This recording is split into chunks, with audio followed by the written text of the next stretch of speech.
Do you know what time it is? It's supernatural story time. And if you're easily scared, and even if you're not, there's only one thing left to do. Just turn off the lights, because these are stories that you listen to only in the dark. Stories to Make You Shiver, Volume 2, Story Number 1. Scariest moment of my life happened while my friend and I were camping in eastern Canada as teenagers. We decided to sleep in this abandoned camper we found deep in a large forest that was near our town. It had been there so long that small trees had grown around it. We'd stumbled across it when we were exploring a few months back and thought it would be cool, and brave, to sleep there for a night. So one weekend we did it. We arrived after dark because we had gotten lost trying to find the camper. We had a really low-power flashlight, so it made it even more difficult. Once we finally found it, we opened the rusty door and stepped in. The sounds inside the camper were shrill and echoey. There were typical camper things strewn about: cups, empty cans, swollen pulp fiction novels. Already tired, we holed up in one end of the camper where the bed area had originally been before the cushions had rotted away to almost nothing. A long hallway stretched the length of the camper, so we could basically see from end to end. It was a miserable night. There were several rats living in there. I saw them staring at us from a chewed-out part of the ceiling. When the wind blew outside, the camper would shriek and groan. We even thought we heard a bear outside, too, walking around. Still, we feigned bravery and acted like we were having a good time. But we were on edge. At some point, I woke up from an uncomfortable sleep. I sat up to adjust myself when I noticed some movement out of the corner of my eye. At the other end of the camper, there was a small window, and as I looked at it, I saw a man's silhouette. He was clearly staring straight at me from the outside. At first I thought maybe it was a weird shape of a tree or something, but when I moved a bit to get a better look, the person clearly reacted and then froze. My heart was pumping, and I woke up my friend immediately saying, "Someone is here," over and over and over in a whisper, not taking my eyes off his profile. He woke up immediately and I nodded towards the window. He saw him too. We whispered frantically about who it could be and why he was staring at us, and for the next 10 minutes, no joke, we stared him down. The longer we stared at him, the more frightened we got. Occasionally he would move, but always keeping his eyes locked on us. Eventually I shouted at him, "Hey!" No reaction. My friend was braver than me and decided to shine the flashlight at him. As soon as he did, we realized our horrible mistake. It wasn't a window at all on the other side of the camper. It was a mirror. We had been staring down ourselves from the very start. Completely idiotic. Still, it was the most fearful, relieving, and funny moment of my life that I'll never forget. Closest to paranormal I've ever been and ever hope to be. Story number 2. I didn't know that's what it was called until much later. I'm talking about a shadow person. I think I saw one once. I was living in a house in Laguna Beach that had been there since the 1920s. In its history, it had been a speakeasy, a brothel, and a house for smuggling illegal immigrants. One day, my new wife and I were having an argument. I can't even recall what it was about. She walked down the block to get a cup of coffee and cool off, and I was alone in the house. The way the place was built was incredibly haphazard. There was a bedroom and living room in one side, then a bathroom with 2 entrances. On the other side of the bathroom was a hallway that had windows in one side and 2 bedrooms on the other side.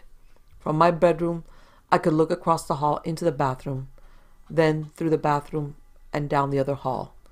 I was standing at my dresser, and I just noticed movement out of the corner of my eye and looked down there. There was, and honest to God, this gives me goosebumps just typing it, thinking about it. That was 17 years ago. It was a black figure. It was maybe 3 feet tall, and it was only vaguely humanoid. It looked like black scribbles, like someone had scribbled a human shape, but the scribbles moved, like electricity arcing. That's the best way to describe it. There was no sound that I could remember. I distinctly remember when I saw it, I wasn't afraid, just like, what the? Then it noticed me looking at it. I can't say it turned around. It just focused on me, I guess. Then I was scared. I didn't move, didn't scream, nothing. I was just frozen because it was effing coming at me. It rushed down the hall towards me. I have no idea what it intended, but as soon as it entered the bathroom, the door closest to me just slammed shut on it. Then I screamed. I yelled for my wife. She wasn't home. I went outside into the daylight and didn't go back in until she got home about 10 minutes later. I don't believe in ghosts. I don't believe I saw something supernatural, but I know I saw something. I don't know what it was, even till this day. Story number 3. I attended the same university for my bachelor's and my PhD. There was a lovely woman by the name of Jennifer, who was my reading in the content area instructor. The guys all swooned over her. She was gorgeous, and I loved her because she read us The Giver out loud.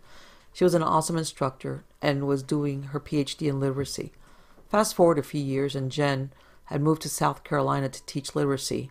I'm now in my PhD program, and in the same grad student office she used to work in with other literacy people that were her colleagues.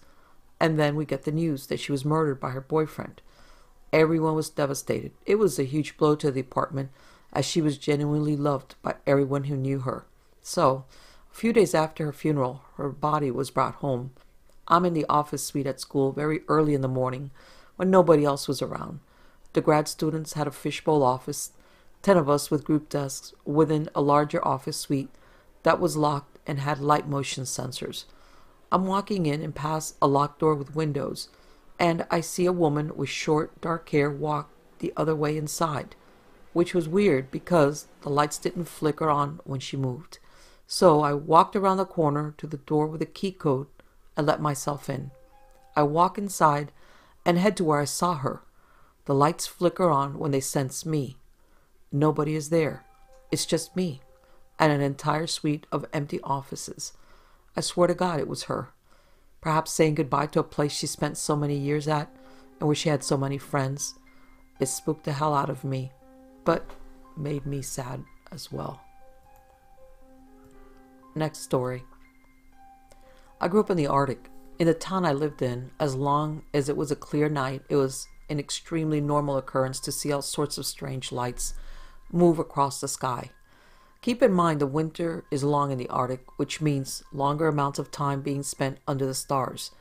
It's quite beautiful as long as you don't mind the cold so much. Sometimes I would drive a snowmobile a few kilometers out of town, shut it down and just lay down on the snow, looking up at the majesty of it all. The only thing disturbing the silence being the occasional breeze. The northern lights are also a common occurrence. Doesn't happen every day, but often enough that they start getting ignored after a while, as long as they aren't too spectacular anyway. On one night, without asking my parents, it was their snowmobile, I decided to go on one of my midnight drives out of town. I drove a few kilometers over the hills to find a spot devoid of light pollution from town, shut off the machine, and settled in to a good spot to look up and be retrospective. It wasn't all that interesting a scene. A few satellites passing here and there, some relatively boring activity affecting the magnetic field, etc. And then I started noticing a clicking noise. At first I thought it was the sound of the snow machine cooling down, as engine expands and contracts a lot in the cold. But the source of the sound definitely wasn't coming from that direction. My next thought was there must be an animal nearby, in which case I need to get out of there fast. You don't really want to mess with a wild animal. But the clicking is far too regular for an animal to produce it. It was fairly mechanical sounding, and again, the source of the sound isn't coming from anywhere around me laterally. It was coming from up. So naturally, I look up, determined to ascertain the origin of the strange noise. I see what I always see: stars, northern lights, a lazy satellite crossing the sky, all normal stuff. But before I dismiss it altogether and begin heading home, I noticed something strange in the aurora borealis. There were 3 rather strong points of light. I ignored them at first, thinking they were oddly symmetrical stars, but this proved false. They were definitely getting brighter. I kept staring in morbid fascination as they grew stronger and stronger, yet still only remaining single points in the sky. All the while the clicking noise is getting louder and louder and more pronounced, almost like someone started with tapping a pen on a desk to clacking billiard balls together inside my head. Then it stops. The lights are gone, the clicking is not heard, and aside from being a little stiff, cold, and rather petrified, I'm fine. So I jump back on the snowmobile thinking maybe I'm going crazy. The machine takes a little longer than usual to start up, and I'm beginning to worry, but soon it's running and I'm heading back to town. As I'm driving back, several plausible scenarios as to what occurred are running through my head. I'm thinking it could have been a helicopter from the mine or some strange northern light behavior, etc. Probably not that big a deal. I pull up to my house. Lights are all dark. Strange. It wasn't that late when I left.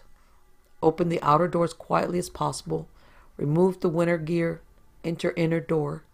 House is quiet. Really quiet. My parents are teachers and are usually up late, marking or watching TV. All I'm thinking is I have to get to bed without anyone noticing. Proves to be easy as I'm soon under my covers. I go to set my alarm for the next day. All of a sudden, everything makes sense. Engine hard to start, stiff, rather chilly, nobody up when I was gone, what felt like a relatively short period of time. It was almost 11 p.m. when I left, and now it was creeping up on 6 a.m.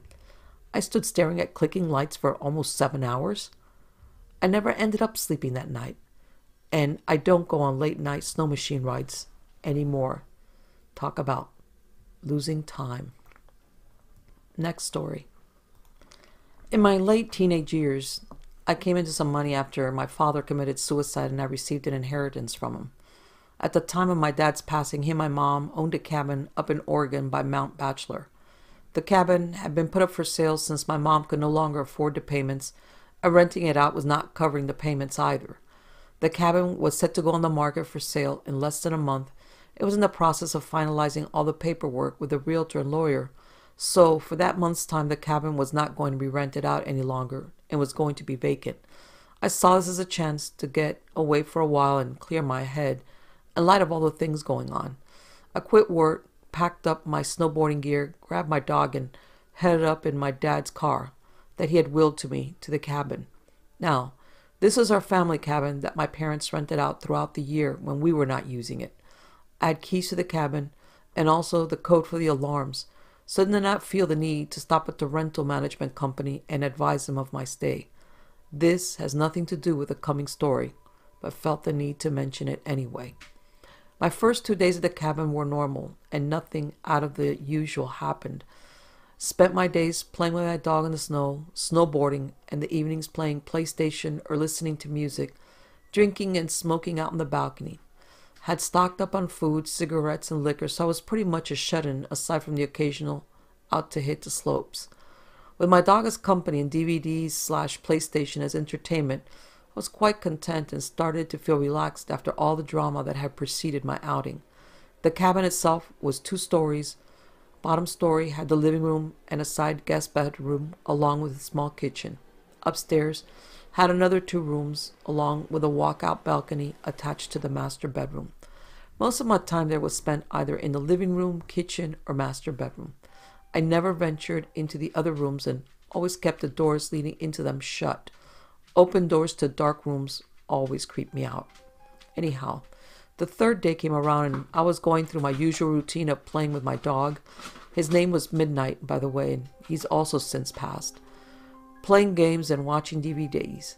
That day it was pretty heavy snowfall, so I did not feel like trekking down the hill to the main road in my car and decided to stay in. That's when things started getting a bit weird. In our area, there were only 2 other cabins adjacent to ours, maybe a block away from each other. All other cabins aside from these 2 were around a mile away from us. Surrounding us was almost forest and very tall pine trees. Tall. This is important later on. Both of these cabins were empty, and from the past couple of days I knew there was no one currently staying there. Given enough background, I'm going in to jump into the weirdness. Around midday, while outside with my dog, I noticed what looks like footprints in the snow around the area surrounding our cabin. It was still snowing, so the footprints looked semi-fresh, like someone had been there in the last 20 or 30 minutes before me. I thought that maybe someone was staying in the cabin near me that I may not have noticed. Maybe they were shut-ins like me. Alright, whatever. The prints led away from my cabin and they disappeared in the snow towards the denser part of the trees. Disregarded the footprints and went back inside. Nighttime came around and I decided to head to bed. My dog Midnight was laying on the bed with me when I noticed his ears perk up to a standstill listening position. This was followed by him quickly jumping off the bed and running downstairs to the living room. I lay in bed and stayed silent. I was kind of freaked out and could hear him moving around downstairs back and forth. After around 5 minutes, he ran back upstairs to me and started to do his doggy dance with a sign that he had to pee or that he wanted to go outside. Well, fine. I can't say no to him, so we both went downstairs to the outside driveway for him to do his thing. Only he didn't want to pee. As soon as we were outside, he started to pull on his leash, trying to drag me to where he wanted to go. He kept looking into the dense part of the trees where the prints had been earlier, but he also kept sniffing the side of the house and looking up towards the roof. After he figured out that I was not going to go where he wanted, he sat himself down and just stared into the darkness. A bit unusual for him, but all right. So I pulled him back inside and we both headed back upstairs. Around half an hour later, I was lying in bed when I heard what sounded like hooves walking on my roof. It was only a series of around 6 steps, and I rationalized that it could be a pine cone falling from a tree onto the roof, or maybe a kind of hearted forest animal running around. But here's the thing. The steps seemed to be spaced apart like a man-length stride, so it was really freaking me out. Midnight also heard the noise and was quick to run to the balcony screen door, expecting for me to let him out. All right, you know what? I'm a tough guy, and at the time considered myself to be fairly well built and strong enough to handle myself. So I grabbed my coat and shoes along with my cigarettes and flashlight and went out onto the balcony. All right, as soon as I'm outside, lighted my cigarette and started canvassing the roof with my light. Nothing there, and the snow on top was undisturbed. Weird. Must have been all in my head. What about Midnight hearing the noise? Maybe he was feeding off my fear paranoia? I started to calm down and relax again. By the way, I'm shaking just to think about it, and my heart is beating hard. My eyes started to adjust to the darkness, and I kept smoking, and I'm just staring at the stars and the trees next to our cabin. And that's when I saw it.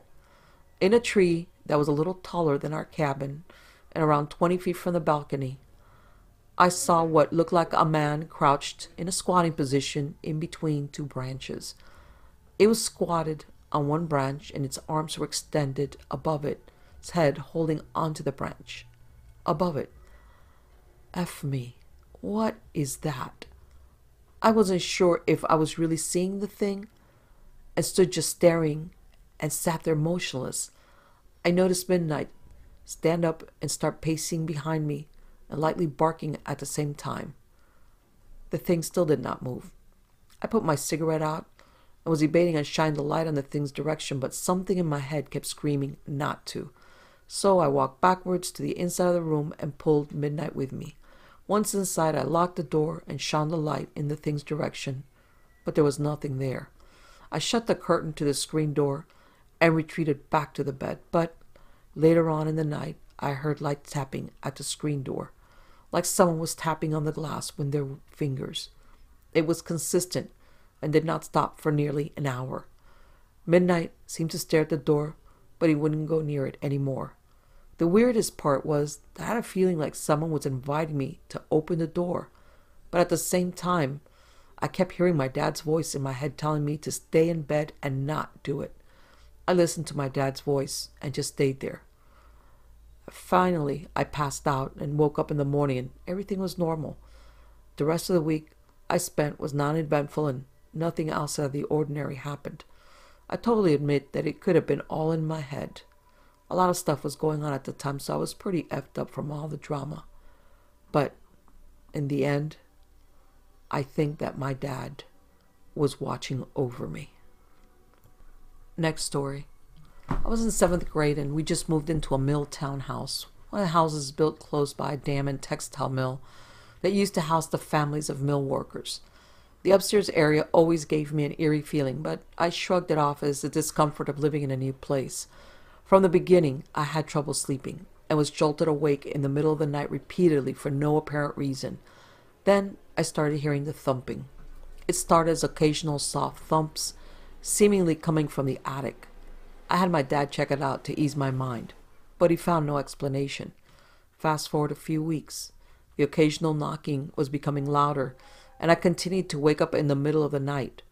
One night, I was jolted awake again, but this time I heard a loud bang accompanied by the sound of breaking plastic. I looked into my window across the room, and the blinds had been completely torn and were in disarray. My door was closed, the windows were closed, and the house was locked up tight. I don't think I've ever run so fast in my life. I made it downstairs pretty quickly, and the sound woke my parents, so they went upstairs to check it out. They found no cause or explanation. I slept on the couch downstairs until we moved shortly afterwards. An update to the original. My parents still live in a neighborhood not far from the house, and I've noticed that it never keeps an occupant for too long. Also, I never experienced anything similar until this year. I lived in an apartment with 3 other people, and on occasion, on which one of us has been home alone around 2 a.m., we've heard knocking sounds as if someone is at the door. In my roommate's experience, the knocking quit when she answered the front door. In my experience, the knocking stopped when I turned the lights on. Either way, it's pretty eerie. Next story. Me and some buddies were bored one night and decided to head out and poke around an abandoned mental hospital. The only way in was through the autopsy room. The rest of the place was pretty much sealed off. So we go in, me and another guy and 2 girls. As soon as we get into the autopsy room, one of the girls starts hyperventilating and crying. She said she just couldn't be there anymore. We tried everything we could to convince her everything was going to be fine. To no avail. She wanted to leave, and wanted to leave now. Disappointed, we decided we had to leave. The 2 girls were walking in front of us, one trying to comfort the other while me and the other dude walked a bit of a way behind. I don't know what brought me to look back. Morbid curiosity maybe? But I did. Now, I'll admit it was dark, but the moon was out, so it wasn't pitch black. Still, I know what I saw. A window on the 2nd floor, what looked just like a little girl in a white dress staring back at us. I looked for a good 10 seconds, stopped my buddy and had him look without taking my eyes off the thing, and asked him specifically, "Do you effing see that?" I thought I may have been seeing things, or maybe it was a trick of the light.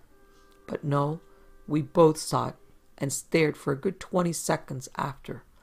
I might have thought it was some kind of trick, but after 20 seconds or so, it moved. We got the F out of there, passing the girls and screaming at them to get in the car. Is it possible it could have been some other people there who happened to bring a girl who might have looked from a distance to be a lot younger than she was? Yeah. There were no other cars around though, so whoever it was would have had to walk a pretty good distance to get there. It could have also been a homeless family that was using the place for warmth.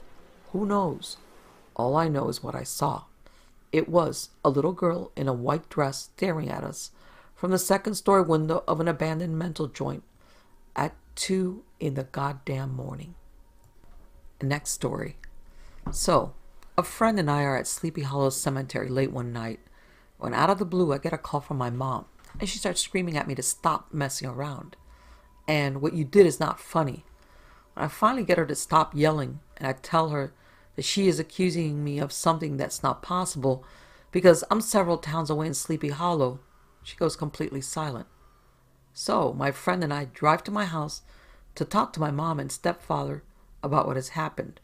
Apparently, while I was out with my friend, someone was at my mom and stepdad's bedroom door and knocked extremely hard in my voice and said, "Mom, Ma, Ma," with a frustrated tone to it.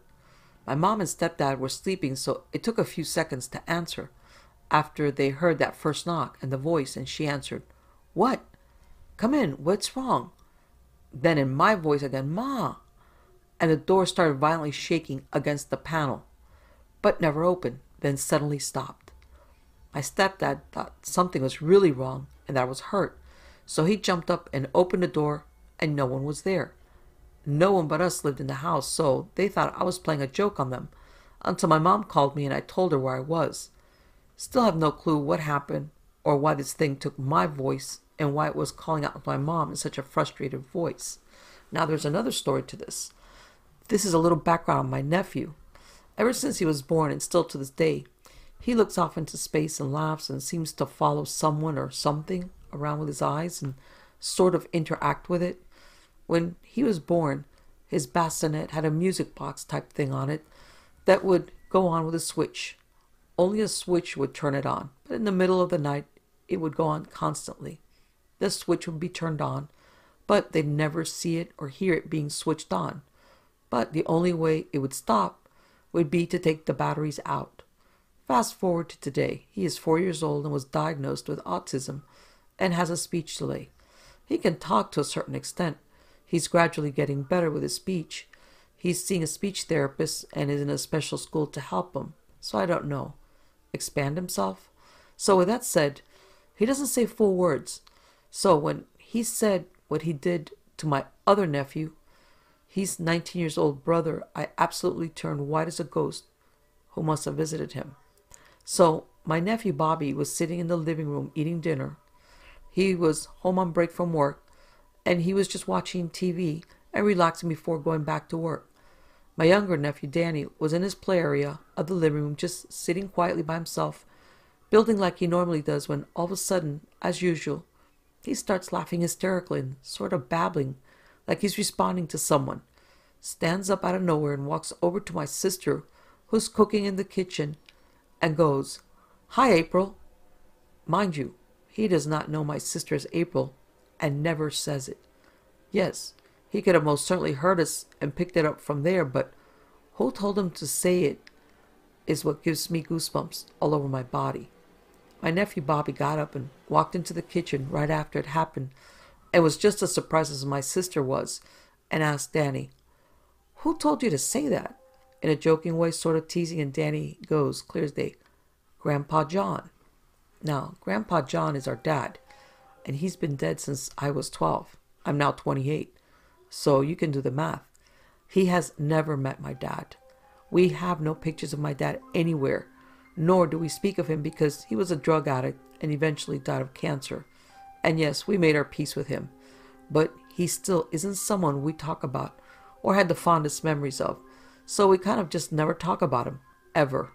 So the fact that he said Grandpa John freaked them out immensely, not only because of how out of the blue it was, but because it happened to be my sister's birthday that day. So it was really freaky that he could refer to someone whom he had never met or even heard about. My dad lived in that house until he got sick and had to go to the hospital for advanced stage cancer, where he waited to die pretty much. So I can understand if his spirit is there. I live downstairs. Coincidence? Still, not sure if I believe, but it gets better. My sister goes to visit my grandma in the nursing home several times a week and always brings Danny when he's not in school. This grandmother is my dad's mom, so naturally she has a photo album with pictures, some of which are of my dad. Danny never took an interest in pictures or photo albums. He would act strange when he saw pictures of himself. We don't know why, but he just doesn't like pictures. But on this particular day, it was about a week after the Grandpa John says hi incident, picks up the photo album, starts flipping through it, points down to my father and goes, "Grandpa John," with a big grin on his face. My sister nearly pooped on herself. My grandmother was surprised he knew who my dad was, since she also never spoke of him. So that was the nail in the coffin for me about ghosts and such, and that they have to exist. I mean, how the hell did he know who Grandpa John was? Next story. I was in my dad's office at his old house around 1 a.m. Let me give you the layout. Once you open the door to walk out of the office, you have a direct view of the hallway in front of you, and that connects to the stairs to the second floor. I was playing Halo CE Online, and I heard a bouncing ball being thrown from the stairs, hitting each stair on the way down onto the tile floor. It was unusual because I knew no one was upstairs at the time. My little brother was in the den area watching TV, my older brother was in the couch asleep, and my parents were in their bedroom asleep. I assumed one of my brothers happened to go upstairs for some reason, and along the way they kicked the ball or something. So I just continued playing Halo. Well, I hear it again, but this time it bounces all the way down the hallway and hits the door, which was closed. I got mad because I didn't want my brothers to wake up my parents because I just didn't feel like hearing them yell. So I got up mad and flung the door open to tell them to knock that you-know-what off. Well, when I opened the door, I looked down the hallway and up the stairs. I noticed a small girl at the top of the stairs in a white formal dress. I stared for about 5 seconds and then the door opens and closes.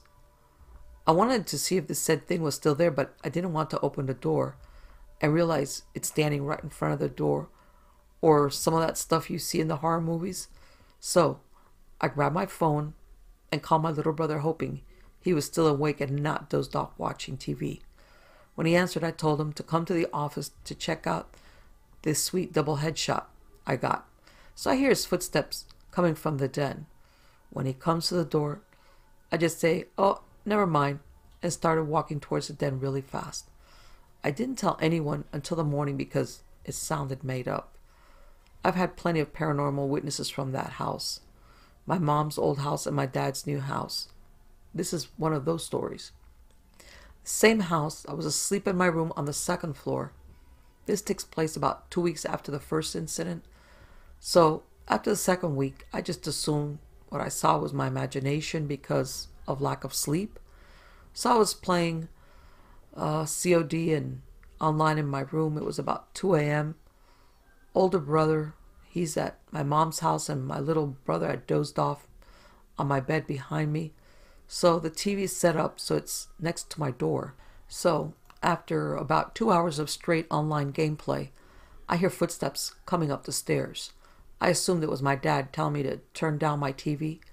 But halfway through, I thought, why wouldn't he just call me on my phone and tell me instead of getting out of bed and coming all the way upstairs? So I just anticipated the door to open.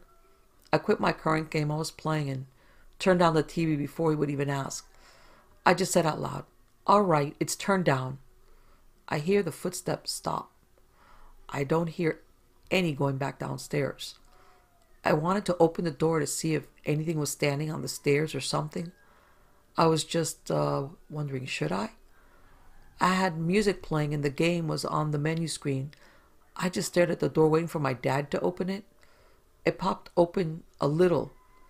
After a good 5 minutes of nothing, another 5 minutes of nothing, then the door just swings open very hard but stops at a halt before it hits the wall, so no noise is made.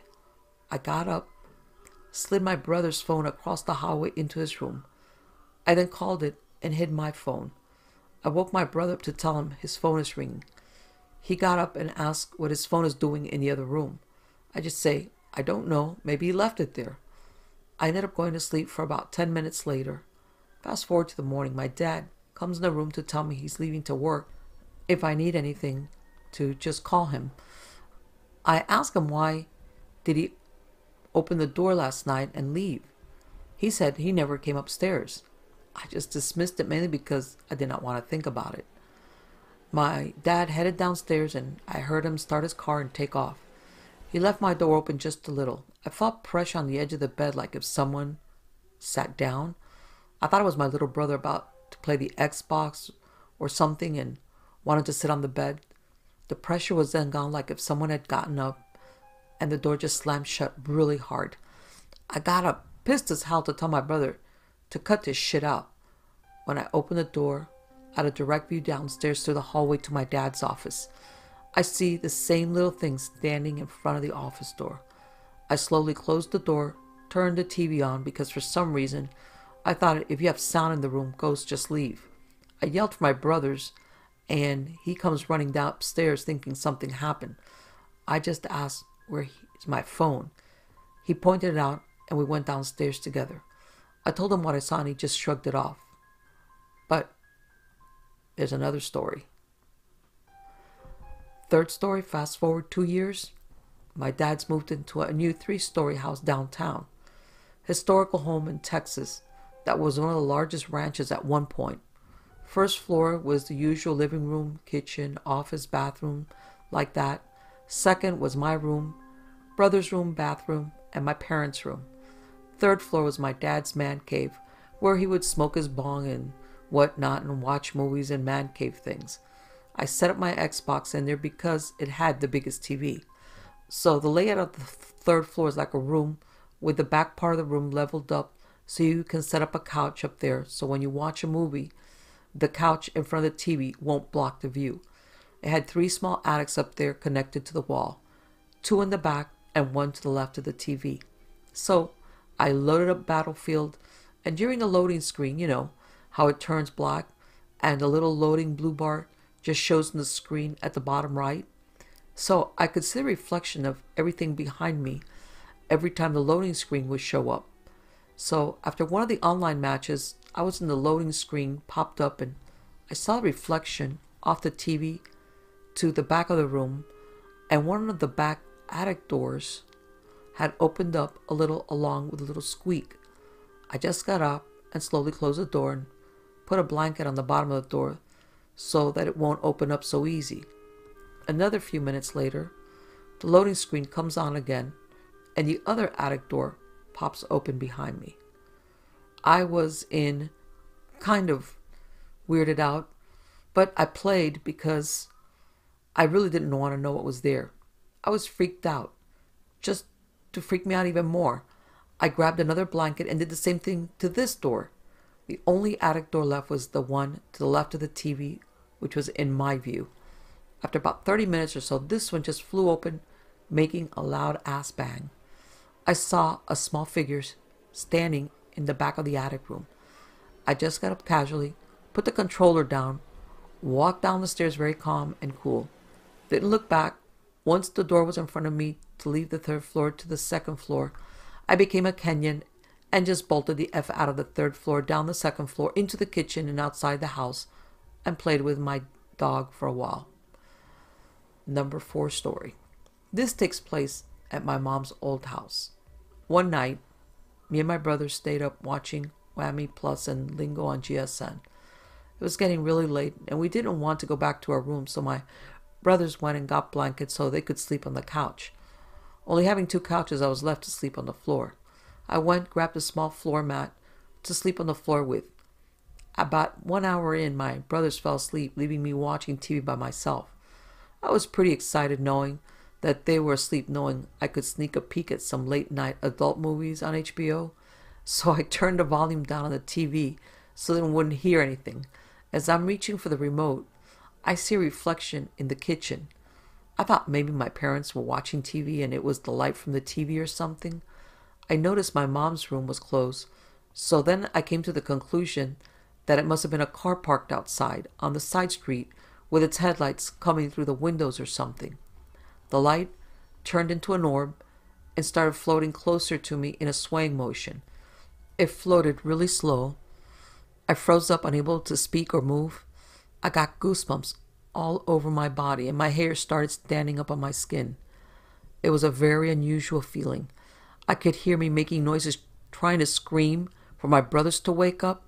The orb got about 10 feet from me and made a shape into a man wearing a suit with a hat. I couldn't make out a face, but he did have a beard. He stood there in the dining room just staring at me. Went on for about 10 seconds. It felt like a lifetime. He just walked into my brother's room and I was able to move again. I just flipped my you-know-what, and this time I didn't make any quick excuse to wake someone up. I shook my brothers, telling them to wake the F up, and yelled for my mom. I told them what happened. My mom cleared things up, telling me that I had nothing to worry about.